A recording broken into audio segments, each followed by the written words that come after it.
भक्तगण, आज हम आपको एक कथा सुनाने जा रहे हैं जो सुनने मात्र से आपके जीवन में एक नया सवेरा आएगा। तो चलिए कथा को प्रारंभ करते हैं। भगवान शिव माता पार्वती से कहते हैं, अक्सर इंसान अनजाने अनजाने में कुछ ऐसी गलतियां कर देता है जिसका पछतावा उन्हें बाद में होता है, और जब उन गलतियों का पछतावा होता है तब तक बहुत देर हो चुका होता है। तब माता पार्वती पूछती है, हे प्राणनाथ, आखिर वे कौन सी गलतियां हैं जो इंसान को पता नहीं चलता, जो इंसान को बर्बाद कर देता है। तब भगवान शिव कहते हैं, हे देवी, आज का इस कहानी में मैं वही बात बताने जा रहा हूँ जो इंसान की कौन सी गलतियां हैं जो आगे चलकर बर्बादी का कारण बन जाता है। अगर आप यह कहानी सुन रहे हैं तो पूरा सुनिए। इस कथा को आधा अधूरा छोड़कर जाने की गलती मत करिएगा, क्योंकि इस पवित्र कथा सुनने से आपको मन चाह फल की प्राप्ति होगा। इसलिए इस कथा को पूरा सुने। आप शिव भक्त हैं तो भोलेनाथ का अनादर न करें। बहुत समय पहले की बात है, एक नगर में एक सेठ हुआ करता था। उस सेठ के पास सभी प्रकार की सुख सुविधा थी, लेकिन अभी तक उसकी कोई संतान नहीं था। और उसे एक दिन पता चला कि उसकी पत्नी गर्भवती है, और वह बहुत खुश होता है और उसने अपनी पत्नी का खूब ख्याल रखता है। फिर उस सेठ के घर एक लड़की ने जन्म लिया। वह सेठ अपने पुत्र के जन्म के खुशी में बहुत खुश था और उसने पूरे नगर में मिठाइयाँ बांटता है। सेठ ने अपने बेटे को पालन पोषण में कोई कमी नहीं छोड़ता है। देखते ही देखते उसका बेटा बड़ा हो जाता है और उस सेठ ने अपने पुत्र को गुरुकुल में भेजने का निर्णय लेता है ताकि वह पढ़ लिख कर एक अच्छा इंसान बन सके। उसने छोटी सी उम्र में ही अपने बेटे के शिक्षा ग्रहण करने के लिए गुरुकुल भेज दिया। गुरुकुल में वह सेठ का लड़का अच्छे से शिक्षा ग्रहण करता है और अपने गुरु की सभी आज्ञा का पालन करता है, और वह बालक धीरे धीरे होनहार विद्यार्थी बन जाता है। गुरुकुल में उसने सारे वेद पुराण और शास्त्रों का अध्ययन करता है और वह बहुत विद्वान बन जाता है। गुरु भी उस बालक से बहुत प्रसन्न थे कि इतनी छोटी सी उम्र में उसने सारा ज्ञान अर्जित कर लिया है। लेकिन वो कहते हैं ना कि समय कब बदल जाए किसी को पता नहीं चलता। ऐसे ही एक दिन किसी प्राकृतिक आपदा के वजह से उसके माता पिता की मृत्यु हो गया, और जब उस बालक ने इस खबर को सुना, उसके माता पिता इस दुनिया में नहीं रहे और उसमें इस दुनिया में कोई नहीं है, तो उस बालक का सांसारिक मोह माया बंधन से मन उठ गया और उसने फैसला किया कि वह गुरुकुल से शिक्षा पूर्ण करने के बाद अपना संपूर्ण जीवन लोगों की भलाई में ही बिताएगा। और फिर उस बालक की शिक्षा जब पूर्ण हो गई तो उसने वह सन्यासी बन गया और संसारी सुखों से दूर हो गया। पहाड़ों के जंगलों में चला गया। वहां जाकर वह अपने ध्यान में लीन हो गया और उसने लोगों को शिक्षा देना आरंभ कर दिया। समय के साथ साथ उसकी चर्चा चारों तरफ होने लगी। दूर दूर से व्यक्ति आने लगे उस अपनी समस्याओं को समाधान के लिए। सन्यासी सभी लोगों की समस्याएं बड़ी आसानी से सुलझा देते थे। उसी नगर में एक दिन राजा को सन्यासी के बारे में पता चला, तो उसने उस सन्यासी से मिलने का निश्चय किया और उनसे मिलने अपने महल से निकला गया। वहां पहुंचकर राजा ने सन्यासी को देखा तो वह देखता ही रह गया। सन्यासी के चेहरे पर एक अलग ही तेज। फिर राजा ने सन्यासी को प्रणाम किया और उनसे बातचीत करने लगा, और वह राजा उस सन्यासी से इतना प्रभावित हो गए कि उस दिन के बाद से राजा अच्छाई की राह पर चलना शुरू कर दिया। एक दिन राजा ने सोचा, एक छोटी सी मुलाकात में उस सन्यासी ने मुझे इतना बदल दिया है, तो अगर मेरे साथ रहने ही लगे तो मेरी पूरी जिंदगी बदल जाएगा। यही सोचकर राजा सन्यासी के पास पहुंचा और उन्हें अपने साथ महल चलने के लिए आग्रह किया।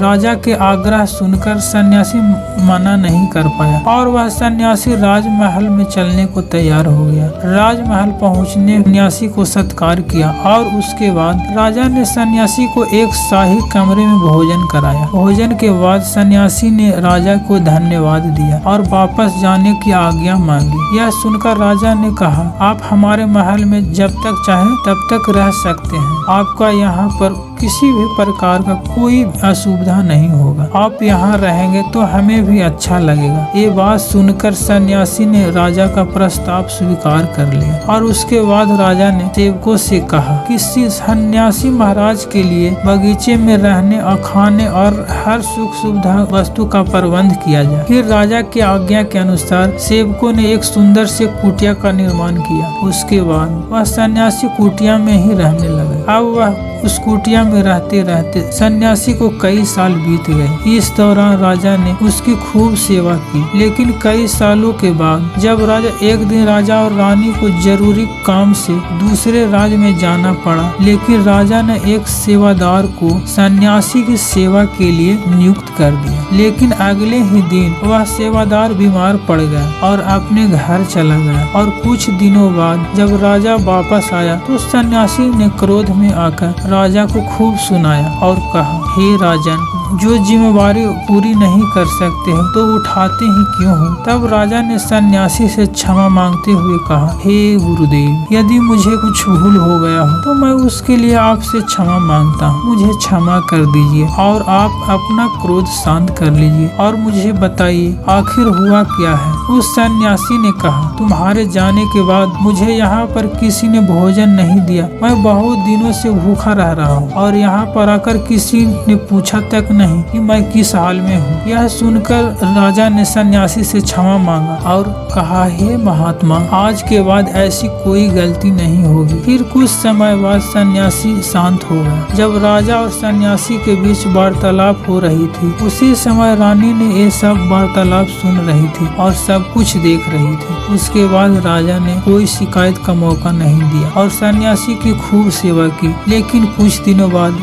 राजा को किसी जरूरी काम से बाहर जाना पड़ा। लेकिन इस बार राजा ने अपनी रानी को कहा, जब तक मैं वापस न जाऊं तब तक तुम सन्यासी की देखभाल करना। यह सुनकर रानी ने कहा, महाराज, आप निश्चित होकर जाइए, मैं सन्यासी महाराज की अच्छे से देखभाल करूंगा। और उसके बाद रानी हर रोज समय पर खुद भोजन लेकर सन्यासी के भोजन दिया करता था। लेकिन एक दिन रानी नहाने के लिए चली गई और सन्यासी को समय पर भोजन देना भूल गया और सन्यासी ने काफी देर तक भोजन का इंतजार किया। और जब भोजन नहीं आया तब सन्यासी सोच में पड़ गया और सोचा, मैं खुद महल में जाकर देखूं क्या बात है, अब तक खाना क्यों नहीं आया। और वह सन्यासी महल के अंदर रानी के कमरे में पहुंच जाता है। वहां उसकी नजर रानी पर पड़ता है। रानी के लंबे लंबे घने बाल कमर पर लहरा रही थी। उसकी गजरिया आंखें जो देखने मात्र से घायल कर दी। इतना सुंदर रूप को देखकर सन्यासी चकित हो जाता है। रानी की सुंदरता उस सन्यासी के मन में घर कर जाता है और वह सन्यासी वहां से बिना कुछ कहे ही अपनी कुटिया में वापस लौट आता है। सन्यासी रानी के रूप और सुंदरता को भूल नहीं पा रहा था। उस सन्यासी के पास भोजन लेकर भी आती तो वह भोजन नहीं करता, सिर्फ उसकी सुंदरता का अनुभव करता और वह सन्यासी भूख प्यास सब भुलाकर अपनी कुटिया में ही पड़ा रहता है। उसने कई दिनों तक कुछ भी नहीं खाया और इस वजह से वह बहुत कमजोर हो गया। और फिर कुछ दिनों बाद जब राजा वापस लौटे और राजा को जब सन्यासी की हालत का पता चला तो सीधे सन्यासी के पास पहुंच गए और बोला, हे महात्मा, क्या बात है, आपको क्या हो गया है, आप इतने कमजोर कैसे हो गए हैं, आखिर आपको किस बात की चिंता है, आप किस गहरी सोच में डूबे हो, क्या मुझसे कोई भूल हो गया है। तब सन्यासी ने कहा, नहीं राजा, आपसे कोई भूल नहीं हुई है। यह सुनकर राजा ने कहा, तो फिर क्या बात है, आप मुझे बताइए, मैं आपकी परेशानी दूर कर दूंगा। यह सुनकर सन्यासी ने कहा, राजन, मैं आपकी रानी की अद्भुत सुंदरता को देखकर उसकी सुंदरता पर मोहित हो गया हूँ और अब मैं रानी के बिना जिंदा नहीं रह सकता हूँ। यह सुनकर राजा हैरान हो गया और कुछ देर सोचने के बाद राजा ने उस सन्यासी से कहा, हे महात्मा, मैं अपनी रानी आपको दे दूंगा। यह सुनकर सन्यासी बहुत खुश हुआ। सन्यासी को लेकर महल चले आए।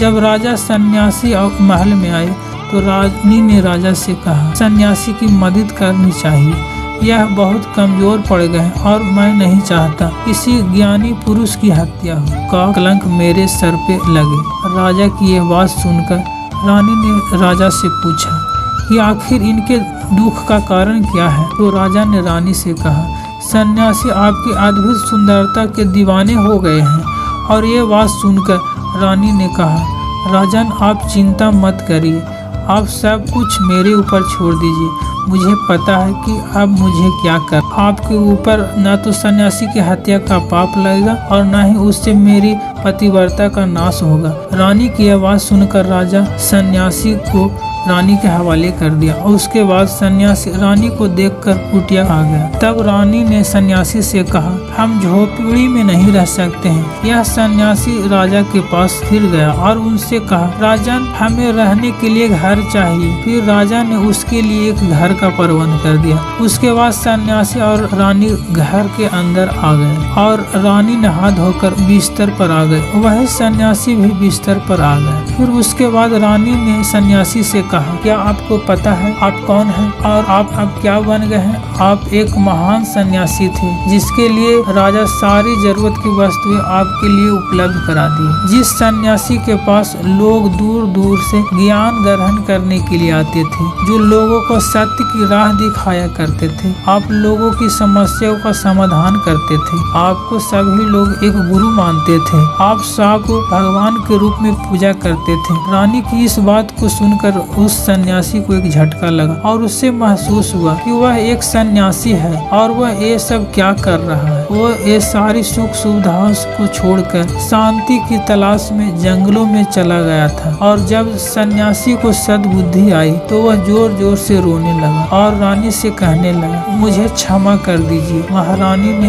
ये क्या करना चाहते हैं, मुझे आप कृपा कर क्षमा कर दीजिए और मैं अभी आपको राजा के पास सौंप के आता हूँ। सन्यासी की बात सुनकर रानी ने सन्यासी से प्रश्न किया, मेरे मन में प्रश्न उठ रहा है, कृपया आप पहले मेरे प्रश्न का उत्तर दे दीजिए। जब आपको पहली बार उस दिन भोजन नहीं मिला तो आप बहुत क्रोधित हो गए थे। तब मैंने आपकी पहली बार देखा था और तभी से मैं आपके व्यवहार में परिवर्तन देख रहा हूँ। और ऐसा क्यों हुआ? आखिर आपको इतना क्रोध क्यों आया? रानी की बात सुनकर सन्यासी ने रानी को समझाया, जब मैं जंगल में था तो मुझे समय पर भोजन नहीं मिलता था, लेकिन जब मैं महल में आया तो महल में आने के बाद मुझे सारी सुख सुविधा मिला और फिर मैं इन सभी सुख सुविधाओं के मुंह में फंस गया और मुझे उसके प्रति लगाव उत्पन्न हो गया। और जब समय पर मुझे भोजन नहीं मिला तो मेरे अंदर क्रोध उत्पन्न हो गया। फिर सन्यासी ने कहा, सच तो यह है कि अगर इच्छा पूरी न हो तो क्रोध उत्पन्न होता है, अगर इच्छा पूरी हो जाए तो लालच बढ़ जाती है। इस इच्छा की पूर्ति मुझे वासना के द्वार तक लेकर आ गया और मैं आपके प्रति आकर्षित हो गया। इसके बाद सन्यासी रानी को सीधा लेकर के पास गया और बोला, हे राजन, मुझे क्षमा कर दीजिए, मुझे अपनी गलती का एहसास हो गया है, मुझे ये सब नहीं चाहिए, मैं अपनी इच्छा के बस में मजबूर हो गया, मैं गलत कार्य करने जा रहा था और अपने साथ आपको जीवन को भी बर्बाद कर रहा था। लेकिन अब मुझे सब कुछ समझ में आ गया है कि राजा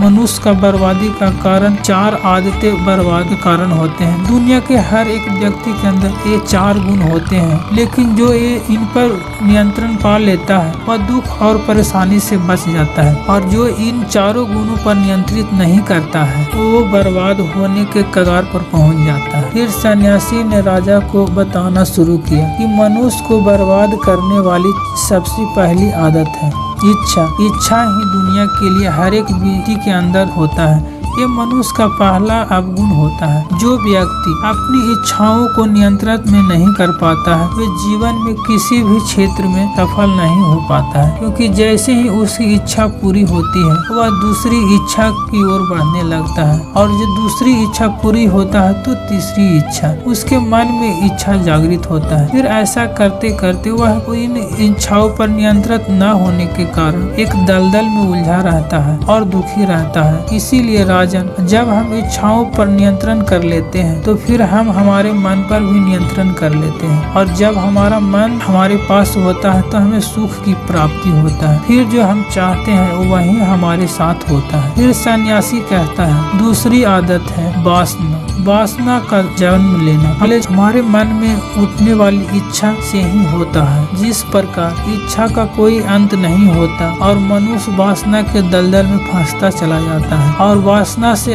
अभिभूत होकर मनुष्य को कुछ भी नजर नहीं आता है। इसीलिए हे राजन, जितना हो सके उतना वासना से दूर ही रहना चाहिए। तीसरी आदत है क्रोध। जब मनुष्य को मन की बात पूरा नहीं होता तो उसके अंदर क्रोध उत्पन्न हो जाता है और जब मन में क्रोध होता है तो इंसान पर उसका नियंत्रण नहीं होता है। फिर वह क्रोध में आकर कोई गलत निर्णय ले लेता है। जब उसका क्रोध शांत होता है तो उसका अपनी गलती का एहसास होता है, लेकिन तब तक सब कुछ बर्बाद हो चुका होता है और इस क्रोध के कारण मनुष्य के कई बने बनाए काम बिगड़ जाते हैं। क्रोध हमारे भीतर तनाव उत्पन्न करता है और अगर हम एक बार तनाव में चले गए तो हमारा पूरा जीवन बर्बाद हो सकता है। फिर सन्यासी कहते हैं, चौथी आदत है लालच। हे राजन, लालच का फल सदैव बुरा होता है। लालच पर पड़कर हम बहुत सारे लोगों का बुरा कर देते हैं। हर मनुष्य के जीवन में कभी न कभी ऐसा अवसर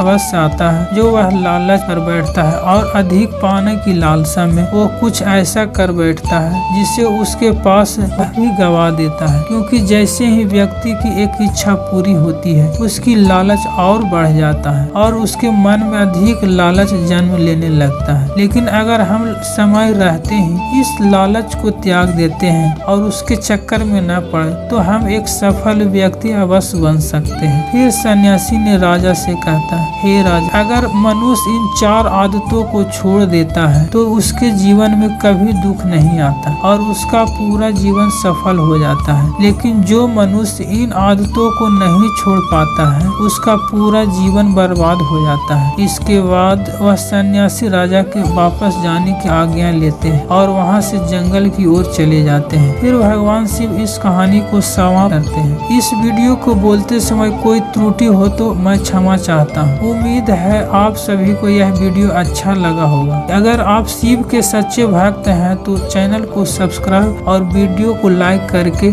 कमेंट में हर हर महादेव लिख दीजिए।